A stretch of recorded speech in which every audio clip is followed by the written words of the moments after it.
Hello, my name is Barbara Kyle, and I'm President and CEO of the Kyle Group. My husband, Dr. Jim Kyle, and I started the Kyle Group in 2011. We decided to do so because the value to serve was instilled in both of us by our parents.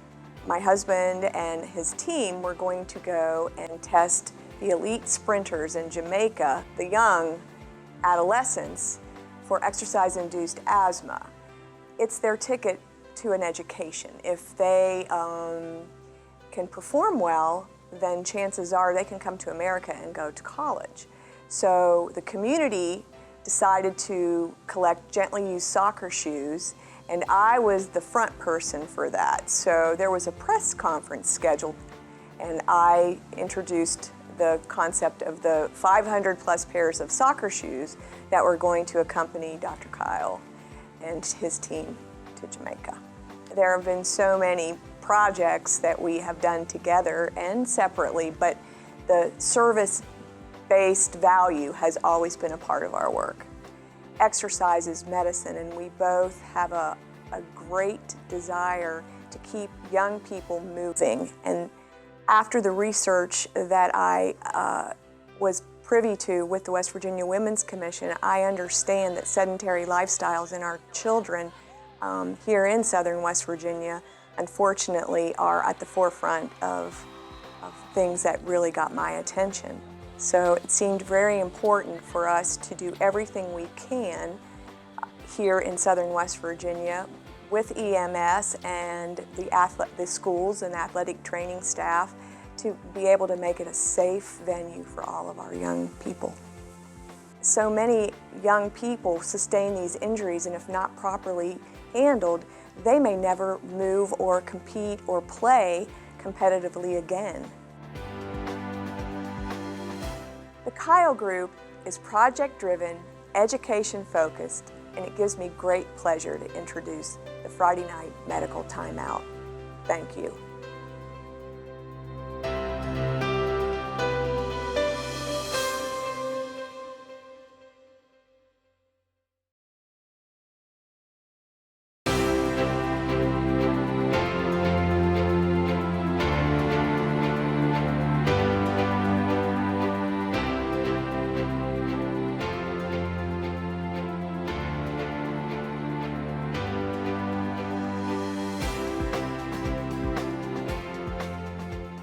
Sports concussion has been very big in our state of West Virginia in the past year.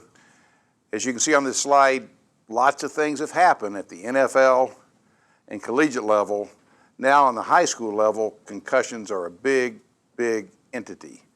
In our state of West Virginia, we passed legislation that gave specific guidelines on return to play, and safety issues were addressed.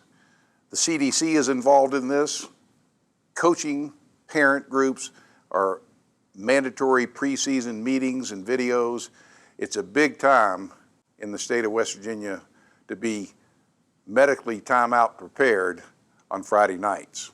This medical timeout started in southern West Virginia in the past 2013 football season for all area high schools. In addition to head and neck injury readiness, we wanted to focus on athlete collapse, and particularly with athlete collapse, the catastrophic things that can occur associated with sudden cardiac arrest from congenital or unrecognized heart problems, and the new entity of sickle cell trait exercise collapse. In addition, we wanted to make sure our spectators were safe, that AEDs were present at all sporting events, and cheerleading injuries, although infrequent, can be serious. A plan of action needed to be placed. Southern West Virginia is a perfect place to emphasize rural emergency medicine and the importance of spectator, cheerleader, athlete care at Friday night events. Our state is broken up into several regions. As you can see on this slide, we're in Region 1, the southernmost tip of West Virginia, occupying 6 counties. We have implemented the medical timeout here in southern West Virginia. West Virginia, as you know, is a very rural state. We think that what we've done here in West Virginia translates well throughout the country in small town USA. Now let's take a look at our state. We're a rural state, as I mentioned before, about 1.8 million total population. In southern West Virginia, the bottom 6 counties comprise about 250,000 people. We have 3 trauma centers, 2 cardiac centers or STEMI capable centers, and no stroke centers or areas of talent in the hospital with neurosurgical coverage. How about our Friday night medical teams? In Region 1, we have 15 high schools and only 1 certified athletic trainer for all those 15 high schools. Most of the trainers providing coverage on game night are actually EMS personnel doing it on a part-time basis. We do have 2 registered nurses, both critical care nurses, participating in the 2013 medical timeout in southern West Virginia. In addition to concussions, serious injuries can occur related to cardiac events. The cardiac events that we talked about before, sudden cardiac events associated with collapse on the playing field. I want to show some of the faces of sudden cardiac arrest that we have historically known in the sports medicine community. In particular, in the bottom portion of the slide, you'll see a pictorial of Hank Gaithers and his collapse associated with basketball participation in 1989. As we review this video, note that everything seems to be going well in this first round tournament game for the NCAA championship. Hank had been diagnosed with an exercise-related cardiac problem in December of the previous year when he fainted during sports play. Doctors evaluated him, placed him on a beta blocker, Inderol, medication to help control this fast heart rate. It turns out that he quit taking the medicine because it made him tired.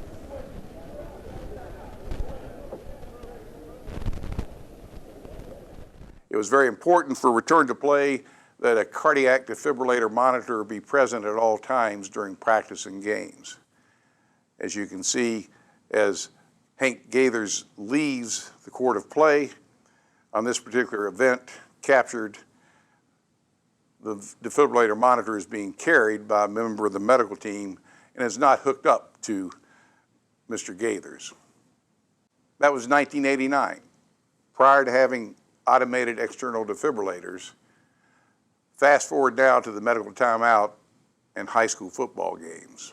We want to make sure we do things efficiently and that we minimize chaos and confusion. We've got to enhance the emergency action plan because I can guarantee you that sporting arenas are the fishbowl arenas and the smartphones are everywhere. When the team goes out to be ready to respond to an emergency, you can guarantee it's being caught on video by several people in the audience. A little bit about the whole of sudden cardiac arrest and the sports medicine community's precision prescription for making safe sports participation occur at high schools and colleges. This slide tells some of the highlights of the 2007 NAT Summit on sudden cardiac arrest. It was hosted in Atlanta, and these key points came out of that summit. Notes that most cases of sudden cardiac arrest occur with 3 sports: basketball, football, and Little League Baseball. Remember, Little League Baseball associated with commotio cordis or cardiac concussion. More males than females, the athlete collapse, suspect sudden cardiac arrest. Translated in our medical timeout, if an athlete goes down, and particularly if we see the seizure-like activity we saw in the previous video from the Hank Gaithers case, assume that it's cardiac in nature. Make sure your team approaches with electrodes and quick cardiac assessment. We've got to have those AEDs at the right place with a time to shock under 4 minutes, not just for the athletes, but for the spectators too. What about the idea of having coaches trained in AED uses? Good idea, needs to be followed up on. And certainly schools need a formal emergency action plan in making sure that ACLS, Advanced Cardiac Life Support, is just around the corner. Now, one of the co-authors of this summit and position paper published in the NATA Journal was none other than Ron Corson from the University of Georgia. As you take a look at this slide, you can see a younger version, the 1996 version of Ron Corson, together with yours truly at the Atlanta 1996 track and field venue. Ron and I worked closely together during that event to make sure that the emergency plan was ready to go and medical timeout was available for all athletes of all nations, despite language barriers. Leaving Atlanta, Ron Corson and I began a journey about how to make sure that the athletes at Olympic Stadium and the University of Georgia, just like Fred Gibson, number 82 here in this picture, how to make sure that small town USA, Friday Night Light, medical timeout happens, how to make sure they got the same type of accurate care and effective safety management. From that, we put together the sports trauma management. Sports trauma required game day coverage with physician, EMS, and athletic trainer teamwork. That sounds a lot like the Friday night medical timeout, doesn't it? Ideal coverage on game night would include a NATA certified trainer, ACLS availability through the emergency medical services covering the game, check. And finally, if you had the best case scenario, your physician covering the game, your team physician, might have some emergency preparedness and extra certification in advanced trauma life support, ATLS. That combination, those three together, you're game day ready. Vital sign trending in sports trauma. Now, this concept is not new. We use it every day in the emergency department. A patient comes in with an illness, vital signs are assessed, patient's placed on a monitor so it's easy to see if the heart rate's high, the blood pressure is low, if the oxygen saturation is high or low. Initial vital signs, vital sign trending. Same thing happens in the truck every day when an emergency occurs and a very sick patient is transported. Those initial vital signs followed by vital sign trending.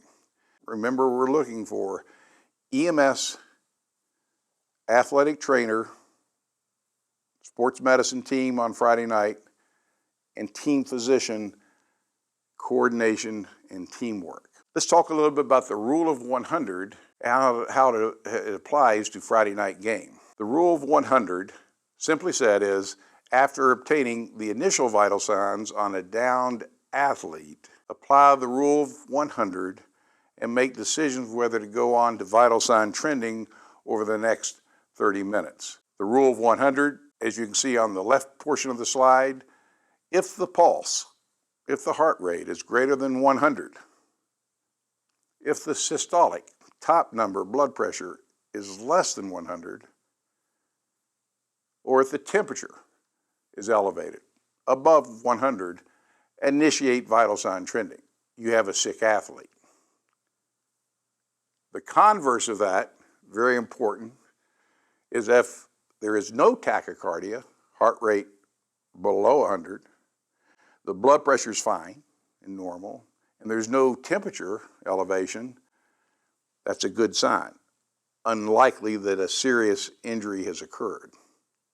As we approached our project of the Friday night medical timeout in southern West Virginia this year, we first took a bigger look at the state of West Virginia and seeing how we are currently doing in EMS, trainer, and physician teamwork. Going back to that model, the triangle of success that has been talked about before. You can see in the state of West Virginia, out of 120 schools playing high school football, a certified NATA trainer is present in less than a third, 35 certified trainers. Team physicians show up on game day, about 44 out of the 120 schools, most of whom do not have the ATLS certification. Still good to have the docs present about a third of the time. How about EMS? What's the EMS game day coverage? 94%. So by far, the strength, if you will, in our triangle is that right base. The availability of ACLS prepared squad ready to go on game day, but many times we found out nobody was talking to him. What can we do about that? We need to make sure in small town USA, if an ambulance shows up prepared with ACLS personnel, we've got to assume that their talents are an essential part of safe gameplay. That's what the Friday night medical timeout is all about. This is what you've been waiting to see. This is the checklist. Tried, trued, and tested here in Southern West Virginia. We actually began this checklist during the 2012 football season at Concord University, my alma mater, where I'm team physician, and where my father, Coach Kyle, served as athletic director for many years. This is the checklist. Very simple. Top left-hand side of the slide, simple things. Is ACLS here with EMS? Hopefully so, most of the time, yes. Where is the AED? And I sure hope it's in the sidelines and not locked up in the principal's office. Sentinel seizure awareness.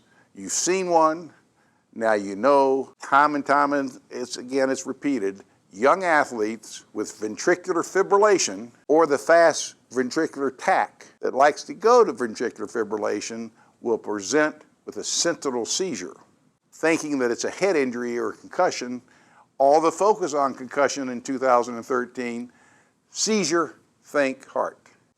Make sure everybody on the team, home visitor, EMS, know sentinel seizure awareness. Backboard, who's going to use it? Who's going to be the one in control of the backboard and the process? And of course, the ever missing face mask removal tools, helmet specific, somewhat difficult to find in an emergency if you're not prepared. Bottom left hand of your slide, the checklist, self-explanatory. Get the phone numbers, establish communication, and then talk about the hand signals. We've got to communicate at the timeout. We've got to prepare for the worst, hope for the best, organize and participate, making sure that we have everybody at the arena involved. Not always just team physicians and EMS with trainers. Let's get the security people that might have to help us with an aeromedical landing zone. School officials, principals, all those people come together to make a difference and be prepared. Game day is different every week. Let me emphasize that. Game day is different every week. At that medical timeout, 30 minutes prior to kickoff, make sure you know who the players are. Certified athletic trainers in the state of West Virginia are a luxury. Here we are at Concord this year, pregame preparation with 2 certified athletic trainers with very distinguished careers present and accounted for, together with an experienced EMS crew. That, together with team physicians, perfect setup for a successful timeout prior to kickoff. How about hand signals? Hand signals to tell us when to worry and when to move fast. This one highlighted on the right hand of the side, the hand signal for ACLS to the field, is very important to me. We've already talked about the sentinel seizure, but let's think about the equipment you might need in the case of an athlete having a cardiac issue, a life and death issue, or an airway issue. It's nice to know that the cot stretcher is already on the track, ready to go, loaded with all this equipment. Not in the back of the truck, not outside the gate, next to the field of play and ready to go. That's being prepared. Let's think about some of those other types of collapse and cardiac injuries that we've all heard about. And we don't want it to happen on our particular game day coverage as a team physician, but if they do happen, we know that being prepared and being organized will quite frankly save a life. In the top left-hand side, you can see lacrosse, a lacrosse sudden death. This concept was first introduced in the late 90s when the sports medicine community learned about commotio cordis. Commotio cordis, or cardiac concussion, popularly termed Little League Baseball sudden death, with baseball hitting the sternum right before the peak of the T wave, inducing ventricular fibrillation, sudden collapse, many times with that sentinel seizure. Early on, Literature showed that the number of people who survived this, particularly young athletes, barely any at all. In one of the most recent updates, more than 40% with an AD was present and had shock time under 4 minutes, survived and went on to normal living. Be aware of sudden cardiac arrest associated with commotio cordis. And finally, one of the new entities in collapse during sports play is that of exercise collapse associated with sickle cell trait. A new syndrome, but a deadly one. In the last 2 years, the NCAA has required mandatory screening of all athletes, regardless of race, to make sure that sickle cell trait is not present. We know that during high intensity, the syndrome of explosive, fulminant, ischemic rhabdomyolysis can occur, causing electrolyte problems, renal failure, and sudden cardiac collapse. In just the last 10 years, the 10-year period between 2000 and 2010, 10 collegiate athletes in Division I football died from this syndrome. Just another one of the many syndromes we need to be prepared for on game day. And these, like many others, are associated with high heat, high stress days. IV fluid maintenance and early recognition of those sickle cell trait positive athletes having heat illness related problems on game day could make a difference. It could make a big difference in making sure it's a safe ending in their participation. How about hand signals for backboard? When I'm the team physician and it's game day and I give my EMS on the sideline this signal, it's a very important one. I need everything they've got. I want them to bring all of the equipment for life-saving, both cardiac monitoring, defibrillation, and airway support to me right now. The downed athlete is a scary time for the team physician. We've already talked about sudden cardiac arrest associated with congenital problems, hypertrophic cardiomyopathy, but how about those with normal hearts? Now we know the syndrome of exercise sudden cardiac arrest associated with commotio cordis, occurring, as you can see here, in the sport of lacrosse, formerly called Little League baseball. Baseball hitting the sternum, causing sudden cardiac arrest from ventricular fibrillation if it hits right before the peak of the T wave. Yes, this does happen, and the AED can save a life. Make sure it's ready, make sure its availability is on sidelines, and it's used under 3 minutes. And now, if that was not enough to worry about, we've got sickle cell trait. Sickle cell trait associated sudden death has occurred in 10. That's 10 collegiate athletes during the last 10 years. Previously unrecognized, now a big deal. Every college athlete has to be tested, regardless of race, for sickle cell trait. And if you have a sickle cell trait athlete participating on Friday night, I think it's a good idea that IV hydration for early heat illness be considered. Matter of fact, I know some of the Southeastern Conference leadership sports medicine team that routinely use an IV prior to practice when the heat index is high in all those athletes. Know who your sickle cell trait athletes are on game night. How about hand signals for the backboard? Goes without saying, rehearse this. From our early comments on this evening, we talked about the importance of concussions and neck injury management and that teamwork so important by EMS and your athletic training group. Once the signal is given, maintenance of the cervical spine traction.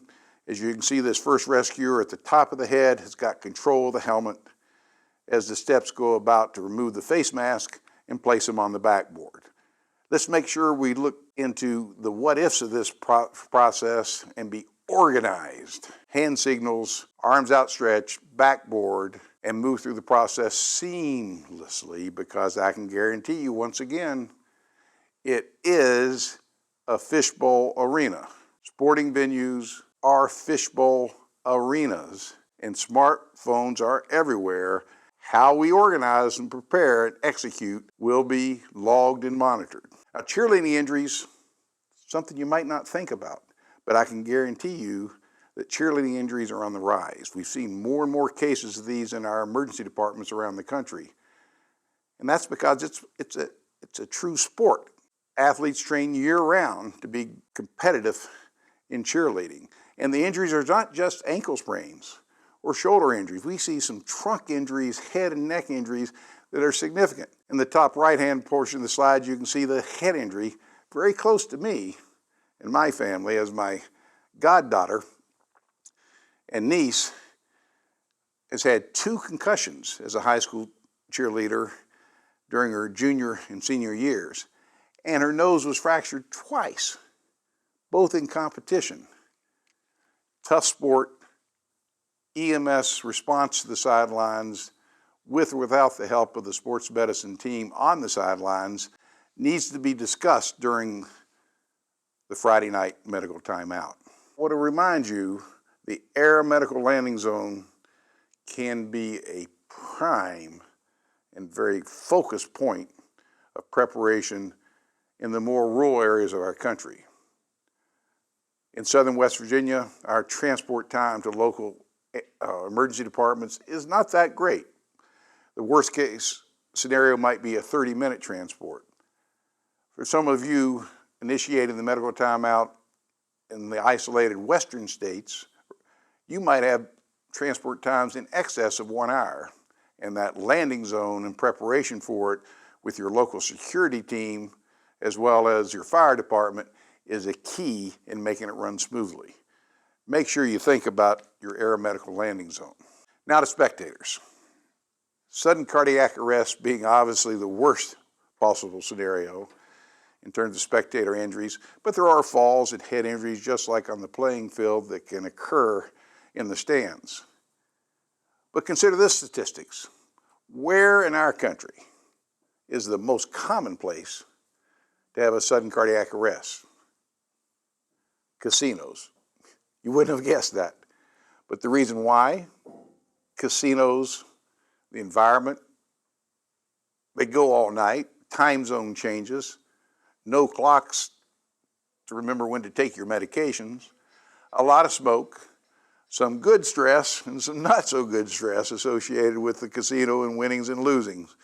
Number one place. Now, before we move to 2, 3, and 4, remember that casinos now are the safest place to have a sudden cardiac arrest because AEDs are present in all the Las Vegas casinos.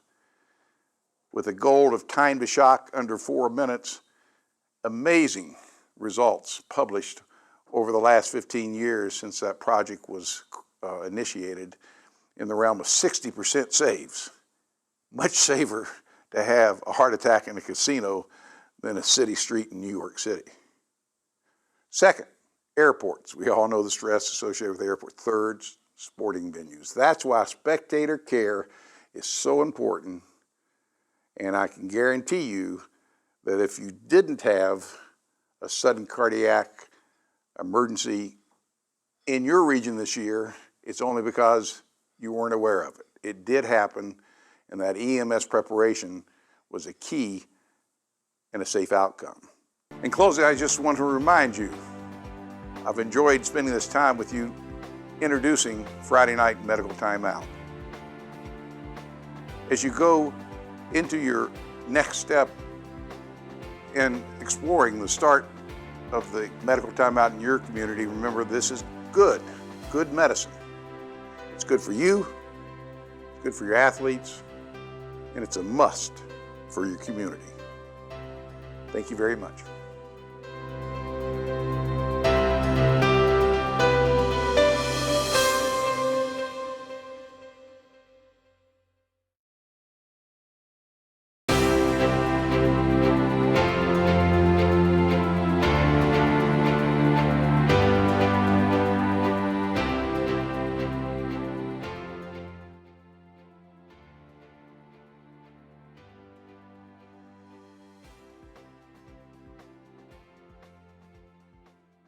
The emphasis I want to place today is on the actual working of the MTO And our organization covers up to 12 home football games across 4 counties every Friday night. So we've had quite a bit of experience in dealing with football and other sporting events, and like to share some of the thoughts we have with how we're implementing the Kyle Group medical timeout within our organization. So the medical timeout team meeting occurs about 30 minutes prior to the game. And where we park the ambulance at our sporting event, we load the equipment onto our stretcher, and then we gather the team together prior to the game. So what we have is 2 EMS professionals there that are covering the game. Both the home and the visitor team athletic trainers come. We try to get as many assistant coaches. If there's a team physician, game officials will often come over for our discussion. We also need to have law enforcement and the school officials there as we can. So what will happen is the EMT's responsibility is to provide, of course, the ambulance, the stretcher, then, of course, all of the material for spinal injury, backboard, strap, C-collar, CID, medical emergencies, AED or ECG monitor, first out bag or med bags, airways, both basic and advanced. And then, of course, those other items that you need for an injured player or someone in the stands, towel rolls, sheets, 2-inch tape, cold packs. We like to have all of that on the stretcher so that then if there is an emergency, it is out of the ambulance and immediately available to respond. The athletic trainer's responsibility, again, is interacting with the players themselves. Helmet shears, different screwdrivers or devices to take off face masks, sports scissors, and the emergency response plan that was developed by the home school. Team physician obviously knows a lot about the players, and school officials, their access is primarily for the keys, additional AEDs, egress routes. Law enforcement is always good to have on hand as far as crowd control, directions to the hospital, if we have to set up an LZ for a air medical landing. All of the team gathers around. And so what we're out to try to avoid is something that may look like this, an unfortunate situation. So this is what we want to do. We want to look at the emergency response plan that the school has, and then we call the medical timeout plan together. What we're going to be looking at primarily is the 3 signals that we've utilized. The first one would be the baseball, you're safe, then the fist striking the chest, and the pointing at the wobbling head. And we'll go into these a little bit more in detail in just a moment. So the idea of the you're safe signal is that the athletic trainer goes out to the field, onto the court, and assesses the player. And during that initial assessment, he finds a situation where he feels that they're going to need to be backboarded. There's a possible C-spine injury. And so when he does the you're safe signal, it looks like a backboard, and it's a signal to EMS that primarily we're going to go out, but what we absolutely have to bring is enough personnel and enough equipment to quickly and safely backboard the injured athlete. And then we'd like to have some assistance out there, because when we're doing this, we have a special way that we want to load, particularly the football players. Spinal injuries, we wanted more of a treatment like on top, where it's very organized and not so chaotic as it sometimes may occur. Just a brief reminder of what a spinal injury assessment may look like for an athletic trainer is that, of course, paralysis is a key indicator, but a lot of times there may just be nick pain or rigidity. The player may feel that there is electrical shock type sensation in their hands and feet. If they've been knocked unconscious, then we're going to assume that there could be a spinal injury. And then, of course, any inability to breathe or shortness of breath, and then finally loss of bladder or bowel control. These are all pretty significant signs that we would want a full team to come out and very carefully move the patient over. We would like to utilize the 8-person lift at this point, and so we're going to do a couple of slides to kind of show you how that would work. And the EMT holding the C-spine, the one at the head is always the one that's in control. And then he would, once everyone is positioned, he would say lift the player 6 inches off at my command. And instead of doing the 1, 2, 3 in practice, we found it's much better just to say ready, lift. So again, it's just ready, lift. And everyone is going to lift on that second command. So the rescuers need to be looking at each other. They need to make sure that they're keeping the body in direct alignment and that it's level from the head to the feet. Obviously, this works much, much better if teams have practiced this, if the EMS squads have worked on this, and this is something that we're looking at. Again, versus a log roll, most people now are feeling that this is probably a better way to keep the spine in alignment. So, 2 people at the head or at the upper part of the torso would lift underneath the shoulder pads and the upper back. Again, these should be your strongest or most experienced lifters because this is obviously where most of the body weight is. The person at the head is holding the helmet. The next 2 coming down facing each other would put one hand at the mid-back and one at the lower buttocks, and that would help keep that L spine or lumbar spine in alignment. And finally, the leg personnel would have one under the thigh and one under the calf muscle, and they would be lifting in order. So once that lift is up, obviously we want to have that patient suspended in air for as small time as possible, and so the 8th person would be the one that's going to quickly slide the backboard under the patient towards the person holding the C-spine. All right, everybody come up. We're going to assess. I'm going to take C-spine. Everybody's going to come down together. Get your hands underneath. Get him lower, Scott. Yours got to be under his thighs there. Okay. When I say get the board down, and you're going to come up to my knees, okay? We're going to go on lift. I'm going to say ready, lift. Everybody's going to lift 6 inches. Ready, lift. Down. All right. Now go ahead and get the straps. Extend them back out.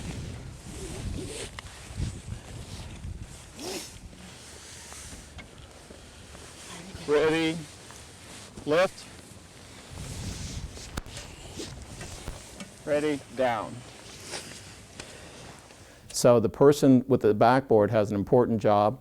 Their primary function is to make sure there's adequate space between the knees and the feet, so they're making a visual alignment that the board will slide all the way underneath the patient, and that they have to do it quickly but carefully to make sure that that backboard does not catch on the back of the shoulder pads, back of the helmet, and then when the backboard is slid all the way up, they will put it up until it impacts the knees of the person holding C-spine. So that would be their alignment about when that's in position, and once it hits the knees, they give the signal again, the person at the head, and they say ready, lower. Again, a 2-word command, ready, lower. So the idea when you look at this now is that it does take 8 people. They have to be coordinated, and the person at the head is always in control, the one holding C-spine.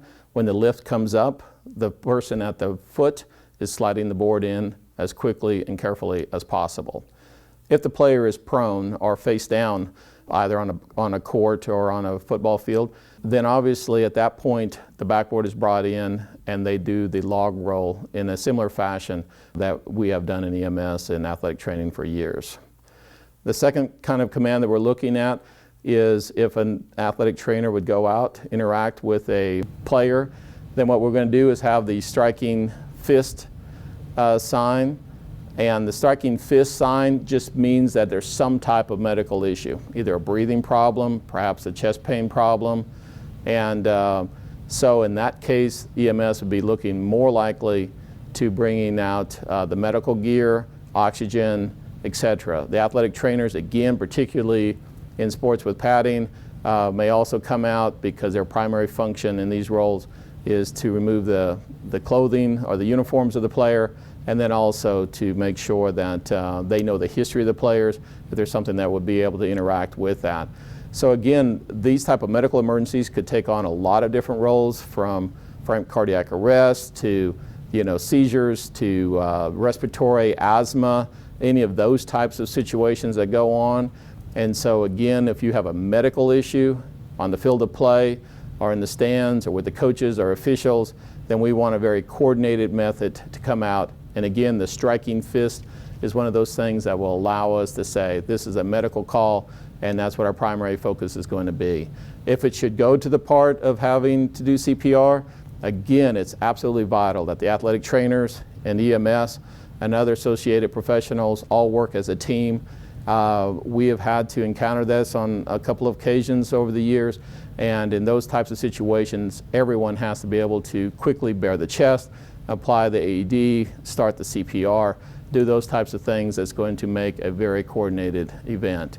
Finally, we kind of came up with the final signal, and this is generally, it can be on the field of play, but oftentimes it may be when the athlete has made their way to the sideline and the athletic trainer or coach has assessed the patient and feels that there is some possibility of concussion, and so they kind of do the wobbling head, and so they're going to be doing the point at the wobbling head. Again, from the EMS at the corner of the stadium, they would know that this is a possible concussion situation. This patient, or this athlete that is now turned into a patient, may need transported by EMS. Obviously, concussion has received a lot of news lately, and the idea is that there will not be a return to play. So the EMS environment is to look at what happened. A lot of times we want EMS and athletic trainers to be able to give the physicians at the emergency room, if that's where the patient is going to go, as much information on what exactly happened, what the collision forces were, and then what will happen is we're looking at any concussive event is that there will be no return to play. Everyone realizes that there will be no return to play if a person has sustained or suspected of sustaining a concussion. So once we evaluate that, then what EMS's role may be is that we can do some documentation for that initial assessment that would then be given back to that athlete's primary physician or the emergency department. So again, when you do the wobbling head point, then EMS may come over to try to do an initial assessment, either as part of the transport decision or to leave with the athletic trainer and the athlete to turn over to their personal physician before they play again. We developed a 10-step process, kind of do that evaluation. Again, it's a score of 1 to 10, and it's about loss of consciousness, nausea, vomiting, mentally foggy or headache. Those are kind of the key signs of a concussion. Other things is sensitivity to noise or sensitivity to light, visual problems, blurring, double vision, those types of things that can come out. And finally, comes down to dizziness, numbness or tingling, difficulty in concentrating or orientation. Those types of things, if we can kind of put a number to it, may be helpful as people track, because a lot of times with concussions, it's a long-term recovery, and people are needing to look at it over a period of time. So this would give them a good snapshot of what happened immediately after the concussive event. And here are some things that they can look at, because we're at the football game, we're at the soccer match, cheer event, we're at the basketball court. What can we do to kind of give some of these ideas or these numbers some meaning? So noise sensitivity can be clapping your hands. Light sensitivity, again, is a pin light. You may have visual problems. Can they read the scoreboard? Can they read signs across the stadium? Numbness or tingling, whether it's in the hands or the feet. Tell them to count the months backwards. Orientation to person, place, and time. All of those types of things can be used. A lot of times in new concussion therapy, a lot of times they're trying to keep the person as quiet and in a dark room as possible. And that may also be something that to look at. So look at your local protocols, team physicians, what your local medical command would like you to do for a possible concussed athlete. Finally, the purpose of medical timeout, as you can see, is that we just want an organized response. And we want something where that if an athlete is down, we all feel good about where we're at. Everyone knows their roles. Everyone understands how that may be, even to land in air medical in and around the stadium. We want to have everybody in line. And in medical timeout, we don't want those types of activities that can lead to injuries to lead to something more severe because of the way athletic trainers and EMS responded. We want to make sure that we're giving that athlete or that bystander or that coach or assistant every possible benefit that we can have. The EMS care should be pre-planned so we reduce patient risk. Again, a lot of these events may occur rarely, but when they do, sometimes they're catastrophic, and oftentimes that we are working under a microscope of hundreds or even thousands of fans, and under that pressure we want to make sure we have a well-rehearsed plan. So medical timeout, isn't it about time? Look at this in your own organizations, look at it within your own areas of the country, what your medical command is.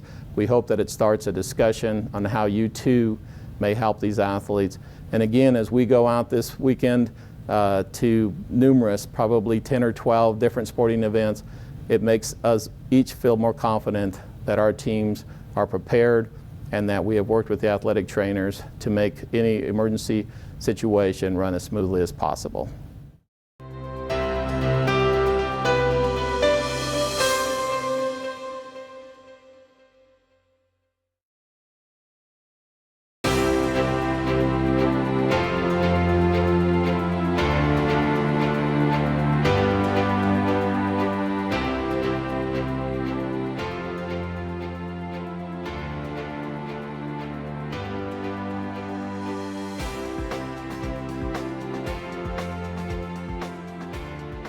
Today, I'll be focusing on how you can prepare to handle any injured cheerleaders. Cheerleading has evolved greatly from just standing on the sideline, holding pom-poms, at the most doing a basic jump. Now that involves stunting, jumping, tumbling, and integrative routines that are at a much higher intensity level. As cheerleading has grown with more cheerleaders and more difficult maneuvers, we would understand that there is going to be an increased amount of injuries. There was a study that looked at how many cheerleading injuries showed up into the emergency department, and in 1980, there were less than 5,000 injuries seen, and the most recent data that I have is from 2007, where there were over 25,000 injuries seen. So you can see that the overall cheerleading rates are definitely increasing. Oftentimes you'll see extremities that will be injured. Lower extremities most often with ankles or knees. Then you also see upper extremities with arms, hands, wrists. The ankle is the most common area of the body that's injured in cheerleading. Breaking that down further into age groups, we see that younger athletes in the 5 to 11-year-old range are going to more often injure their upper extremities, where the older cheerleaders, ages 12 to 18, will injure their lower extremities. So this will fit into your high school age group, 14 to 18-year-olds. We'll probably see them injuring lower extremities. And at the all-star cheerleading level or very competitive cheerleaders on high school teams, you're going to see actually some more upper extremity injuries. Other parts of the body that you'll see injured commonly would be the head or face, neck, and trunk, and even a lot of low back injuries. The most common type of injury by far is going to be sprains or strains that you see. That's about over half of the type of injuries that you'll see. You're also going to see abrasions, hematomas, contusions. Then you'll look at some fractures and dislocations, lacerations, and the ones that we try to avoid, of course, are concussions and closed head injuries. Looking at the types of injuries that happen by age group, fractures and dislocations actually happen among younger athletes more often, and I believe this is due to the cheerleaders not quite knowing how to catch themselves or how to fall properly. Sprains and strains are going to be seen in your older group, those 12 to 18-year-olds. The all-star cheerleaders are going to be more likely to also sustain a fracture or a dislocation, maybe due to the higher level of skills that they're performing. And then collegiate cheerleaders at the very next level is where you'll see some of the more serious injuries, such as a concussion or a closed head injury. Injuries overall are, as I mentioned, sprains and strains top the list, and the top ones are ankle sprains, neck sprains, knees, and low back and wrist, all those sprains and strains. So where are you going to see your cheerleaders being injured? It's not going to be when they're just standing there on the sideline, most likely. It's most of the time going to be during stunting or during different tumbling maneuvers. The stunts that you see people being injured most in are cradles, which are where the cheerleader is being dismounted from a stunt, and then also basket tosses, I believe, are included within this because it's where you're throwing someone up into the air and then catching them, and that's where a lot of these injuries will happen. High school cheerleaders are often going to get injured doing single leg stunts where they're standing on just one leg, and there's many varieties of this, which is a liberty, a scale, heel stretch, arabesque, and all of these are just a little bit more difficult than when you're standing on 2 feet, so you can look for some injuries to happen here. And a lot of times, interestingly, I found a statistic that injuries are occurring 82% of the time when you're doing a skill that you've already mastered, and it's not something brand new, it's something you've done several times, but just something goes wrong or different. Who in the stunt are you going to be looking for to get hurt? The study that I found actually listed that a base, which is the person holding a a flyer up in the air gets hurt while catching or spotting. But then you'll look for on falls, you'll see oftentimes that top person or the flyer is going to be injured.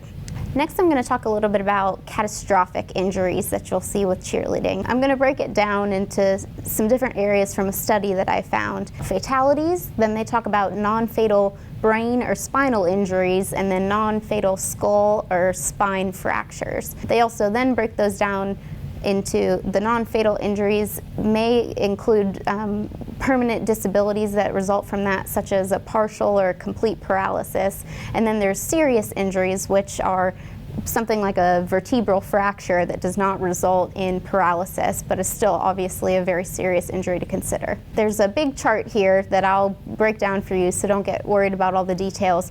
But this is a study from the National Center for Catastrophic Sports Injury Research, and they looked at a 26-year period of several different sports and high school athletes and compared their different injuries. The first slide here shows the basic raw data of numbers of injuries, and the second one here shows the injury rate per 100,000 participants. Going to break those into more understandable charts, you can see that football ranks second in high school sports injuries for overall catastrophic injury. And surprisingly to a lot of people, cheerleading is fifth on this list, even above lacrosse and right below wrestling, gymnastics, and ice hockey.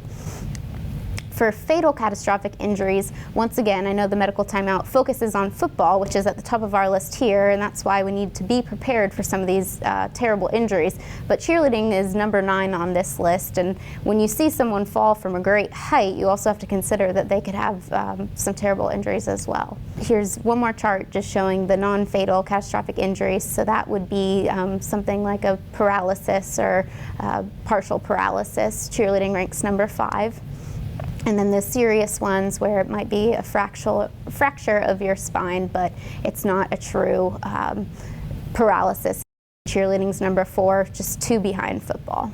We talked about when these injuries occur more often. The catastrophic ones that we just talked about that are more serious occur during those high pyramids and then basket tosses. And typically the injuries that result have someone falling and directly hitting their head on the ground. Other catastrophic injuries that were seen in this study involved methods that were used earlier in cheerleading with mini trampolines or flipping off of pyramids, and those are actually not allowed currently because of all the injuries that resulted.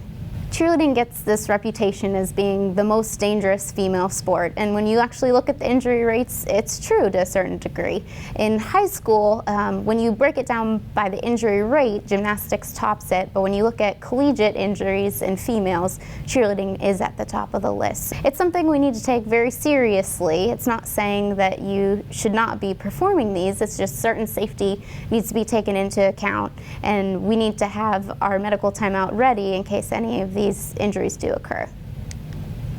Of course, consequences of injury, what we're most concerned about are serious injuries, fatalities occurring. At a lower, less important level, you're concerned about time lost from the sport. And then a negative of these injuries as well is the publicity that comes out that makes other teams ground bound their cheerleaders, not allow them to do stunts or tumbling. Several universities have not allowed their cheerleading teams to stunt anymore, and several high schools are also limiting their participants a lot due to injury. Unfortunately, 2 of my alma mater schools, the University of Florida and Duke University, have significantly limited their cheerleaders, not because of injuries at their own schools, but because of injuries elsewhere. One of the problems here is that cheerleading is not considered a sport by the NCAA or the NFHS, and we have several different cheerleading companies and associations that have sets of rules and regulations, but there's not one overall body that governs and makes sure that everyone's following these. Ways that we can prevent this, of course, it starts before they get to the game, before you'll be ready there watching them, but we need to make sure that athletes have physical exam prior to their tryouts. We need to make sure that they have good coaching staff that is aware of all the rules, is aware of the safety conditions that they should be in, and even making sure that they're performing all of these skills in a safe environment. In this plan that was highlighted by the National Center for Catastrophic Sports Injury, they even state an emergency procedure plan, which is exactly lining up with this Friday night medical timeout. We need to make sure that if an injury occurs, it can be handled safely and quickly.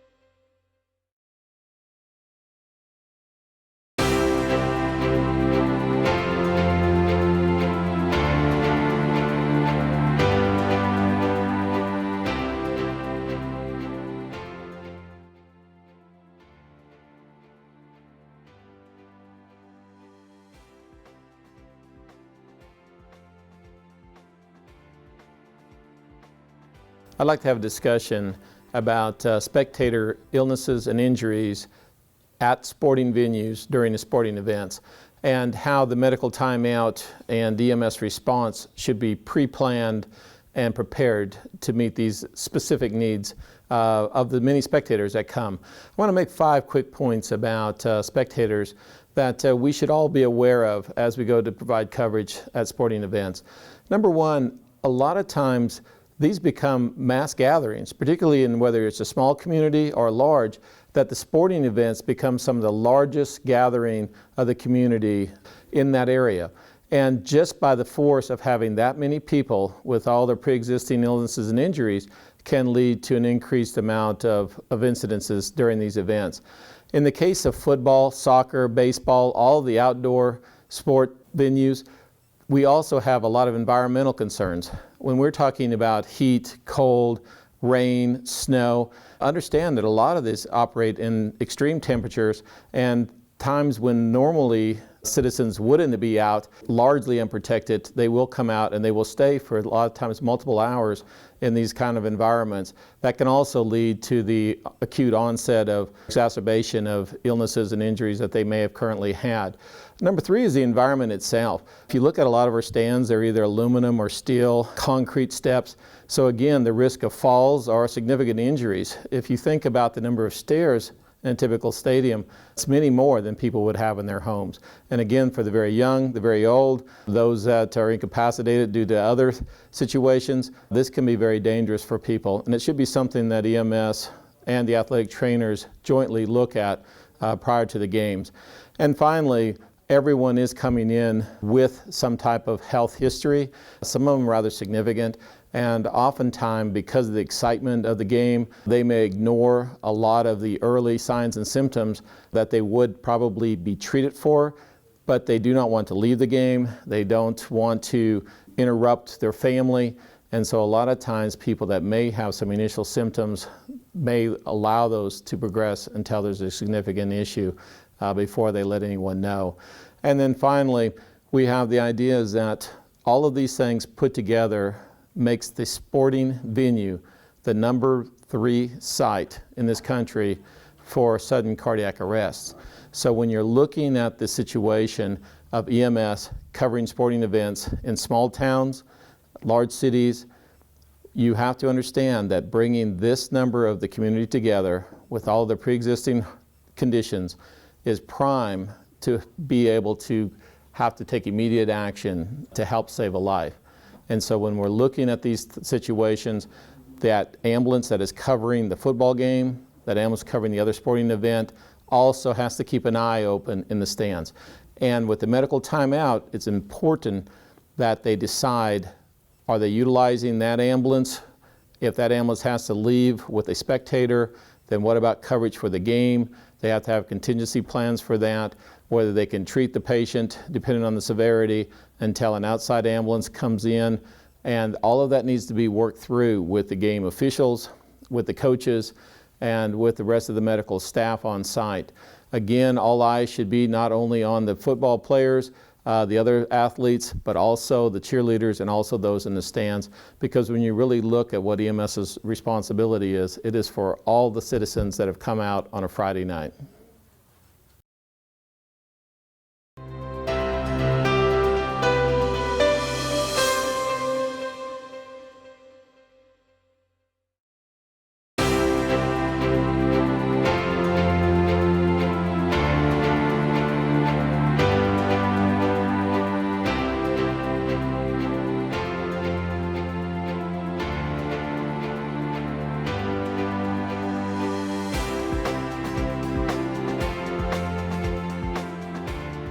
Today's discussion will focus on developing policy and procedure for concussion management and return to play.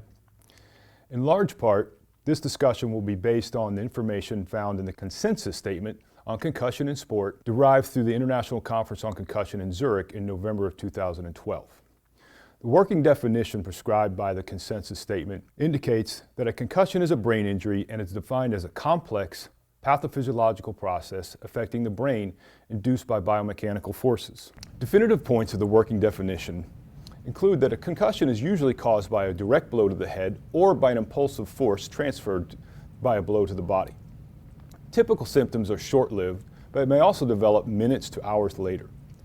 The symptoms of a concussion reflect a functional brain disturbance as opposed to a structural injury.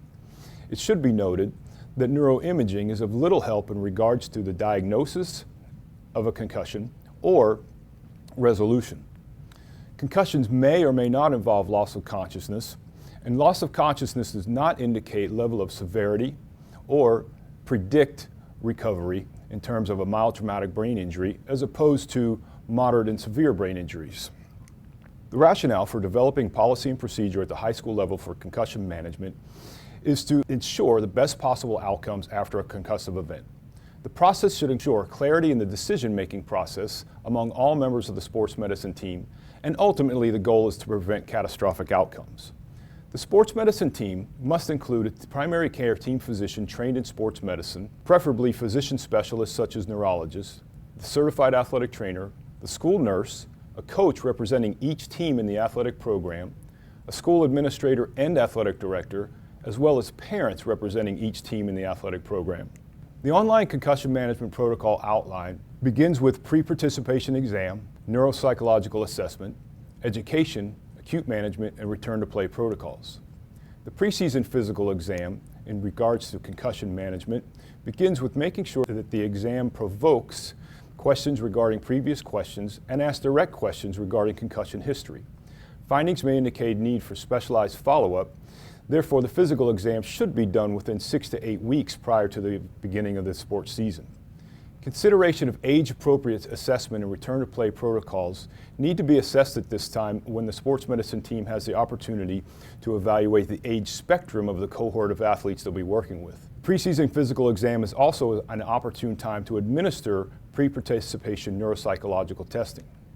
The gold standard for neuropsychological testing involves performance of the exam by a neuropsychologist in concert with computerized balance testing. The level of this testing is often beyond the means of a high school program. On-site computerized neuropsychological testing is becoming increasingly popular and widespread in use and is highly recommended. Sport concussion assessment tool, including the SCAT-3 and Child SCAT-3, can be administered at no cost, provides a baseline, and can be performed in serial fashion post-concussion. The Child SCAT-3 is designed for athletes ages 5 to 12 years old, which takes into consideration developmental issues in regards to testing and diagnosis. The educational discussion must include mechanism of injury, recognition of signs and symptoms, possible differential diagnosis, recovery issues, return to play protocols. I would also recommend a signed concussion education statement provided by the parents and athletes. In regards to detailed components of the education discussion, mechanism of injury must include information regarding how a concussion occurs and that magnitude of force is not necessarily indicative of severity. Recognition of signs and symptoms is paramount for the entire athletic community, and possible differential diagnosis must be discussed so that signs and symptoms can be evaluated and acted upon expediently. Recovery issues must be explained. Each individual athlete will respond differently to a concussive event. Return to play protocols must be understood by the athletic community and understood that wavering from protocol will not occur due to circumstances of urgency. Acute management key points. All programs should be managed through an emergency action plan, which includes airway management, head and C-spine precautions. Any athlete suffering from loss of consciousness will be managed in this fashion. A key point to consider, weekly situation sessions with coaching staff include education of coaches and how coaches can be a participant and help the athletic trainer or other healthcare provider on site in the expedient management of an injured athlete. It should be understood and previously arranged that all athletes will be evaluated by the most qualified provider present. Coaches need to understand that after they've provided first responder support and first responder care, EMS will be activated expediently. Acute management of a suspected concussion occurs after initial first aid and precautionary concerns are addressed. Vital sign trending should begin at 5-minute intervals, and a SCAT-3 sideline assessment should be performed. If a concussion diagnosis is made, the athlete will be monitored by the sports medicine staff until symptoms subside. Close attention to deteriorating symptoms must be maintained with expedient transport to the emergency department if identified. Signs and symptoms of a concussed athlete include confusion, the appearance of a dazed or stunned athlete, awkward or clumsy movements, slow to respond to questions, behavior or personality changes, particularly irritability or aggression, post-traumatic or retrograde amnesia, and the athlete will complain of headache, dizziness, nausea, and/or photophobia or sensitivity to light. Signs and symptoms requiring immediate transport to the emergency department include a Glasgow Coma Scale lower than 15, deterioration of neurologic function, decreasing levels of consciousness, decreased or irregular respirations, decreased or irregular pulse, unequal, dilated, or unreactive pupils, mental status changes, signs of spine or skull injury, or seizure activity. For athletes being released to their parents or guardians, verbal and written instructions must be issued and must be very clear. The caregivers should be informed that worsening headaches, drowsiness or inability to waken the athlete, inability for the athlete to recognize people or places, confusion or irritability, seizure activity, weakness and/or numbness of the extremities, unsteadiness or slurred speech requires immediate transport to an emergency facility. Return to play parameters include that the athlete must be free of symptoms and resume normal daily activity with no reoccurrence. This will require physical and cognitive rest, including missed or partial school days, minimal light and noise stimuli, and daily assessment of symptoms by the athletic trainer, school nurse, and/or physician. Most states have imposed legislation or directives outlining specific return-to-play protocols. These protocols outline step-by-step graduated levels of activity employed after symptom resolution. Current evidence-based data suggests no athlete should return to play on the same day a concussive injury occurs. Athletes should be completely asymptomatic at rest and with activities of daily living prior to graduated return-to-play progressions. Each step of the return-to-play progression should take 24 hours and usually lasting up to 1 week to complete prior to full participation. Increased level of caution should be taken with child and adolescent athletes. The return-to-play exercise progression indicates that an athlete must remain asymptomatic for 24 hours between each phase of the progression. Phase 1 includes light aerobic exercise such as walking or stationary bike, followed by symptom assessment and a 24-hour rest period. Phase 2 allows for moderate aerobic exercise such as running or jump rope, again followed by symptom assessment and a 24-hour rest period. Phase 3 allows for increased level of training, sport-specific non-contact drills such as agilities, pass routes, layups, along with supervised low-resistance weight training, again followed by symptom assessment and a 24-hour rest period. Phase 4 allows for sport-specific non-contact drills at higher intensity and allows for higher intensity weightlifting, again followed by symptom assessment and a 24-hour rest period. Phase 5 allows for full contact practice, including contact and intense aerobic activity.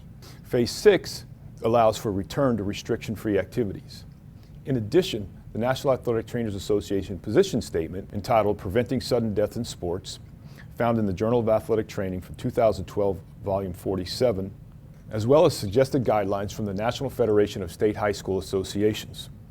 The medical timeout has been a valuable asset in our program and has saved valuable minutes in terms of delivering injured athletes into emergent care situations.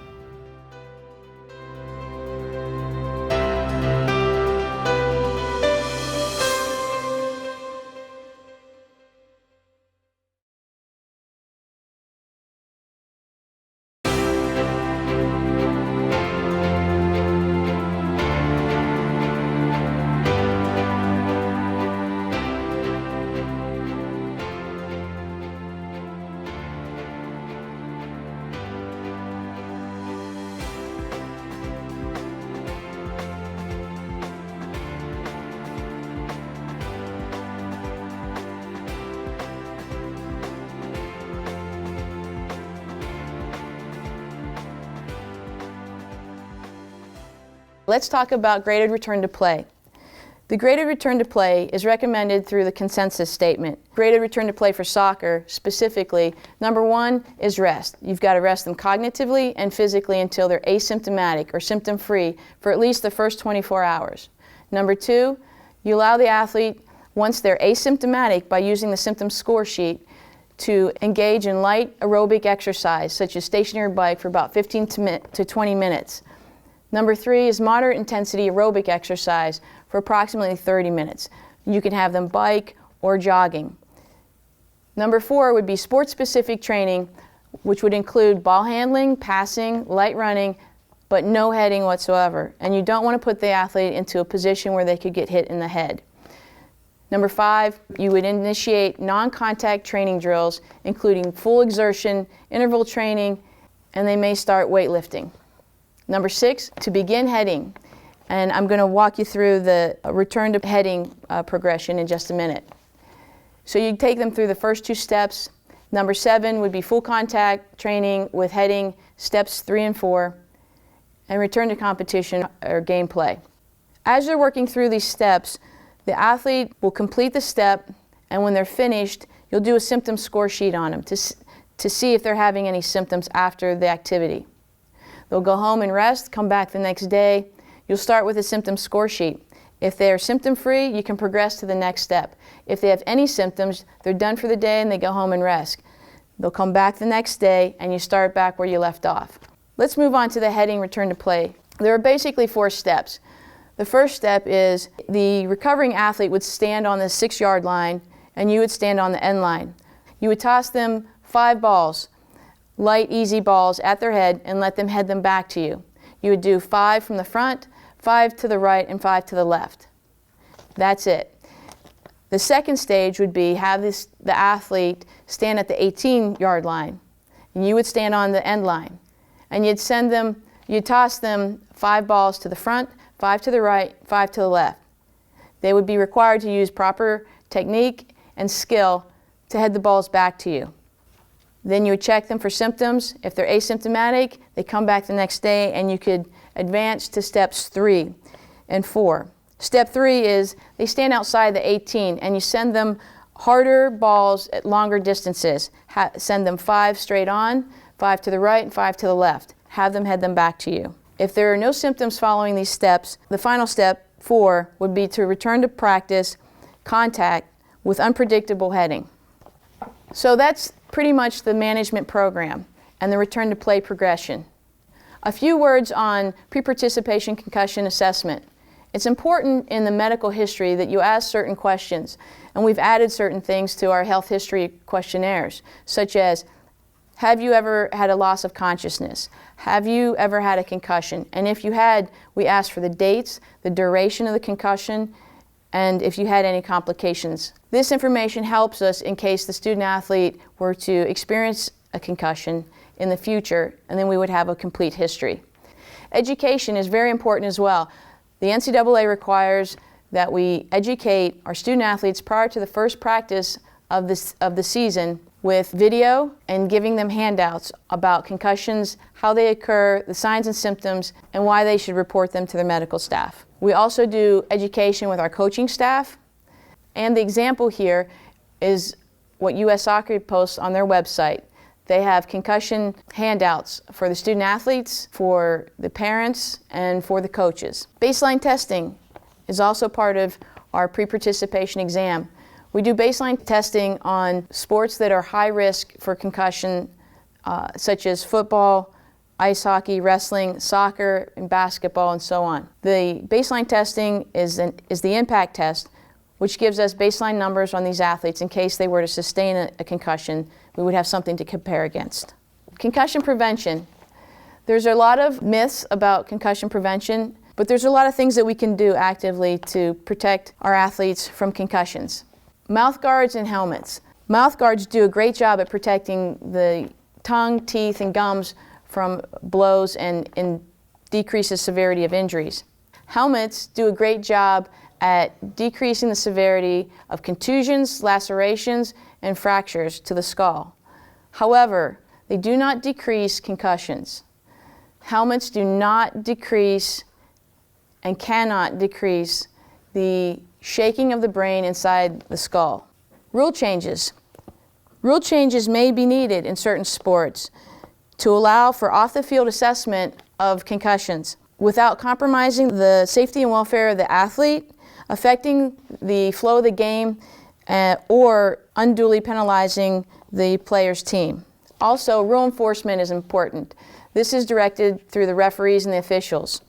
Aggression versus violence in sports. Competitiveness and aggression is what makes sport fun to watch and participate in.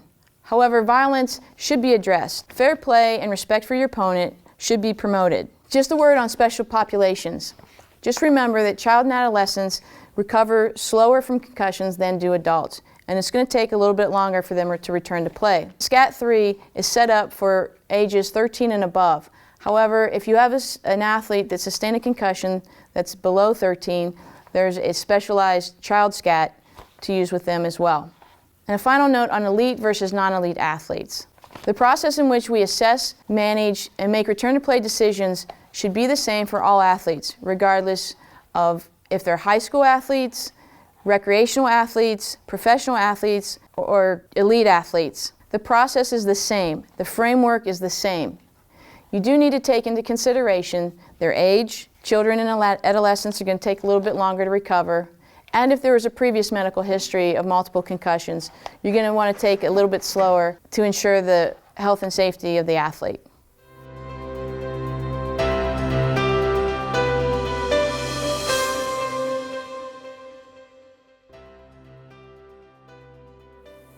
Thank you for watching the Friday Night Medical Timeout. I'm Alicia Bessignier, Executive Director of the Kyle Group. The Kyle Group is a company that is project-driven and education-focused and a proud sponsor of the Friday Night Medical Timeout. We believe in keeping our student-athletes safe along with the friends, family, and community that gather to watch their sporting events. We encourage you to use this concept not only before kickoff at your home football games, but really any athletic event. The Medical Timeout concept is suitable for all sports at all ages. Please be sure to check out the Friday Night Medical Timeout app available on both Apple and Android. Just search Medical Timeout and download it right now. It's a free app with upgrades for those of you who choose to invest in the Friday Night Medical Timeout kit. So what is the Medical Timeout kit? Well, log on to our website at medicaltimeout.com and click New 2014 MTO Kit. It's across the top of your screen. By joining, you'll get access to Dr. Kyle's Medical Timeout checklist, the procedure list, his webinars, and his thumb drive talks, and you'll get your very own copy of the Friday Night Medical Timeout DVD. You can use that DVD to train the people associated with the sporting events in your area. Thank you again for watching, and please take the necessary steps to keep the student athletes and the spectators in your community safe by getting MTO ready.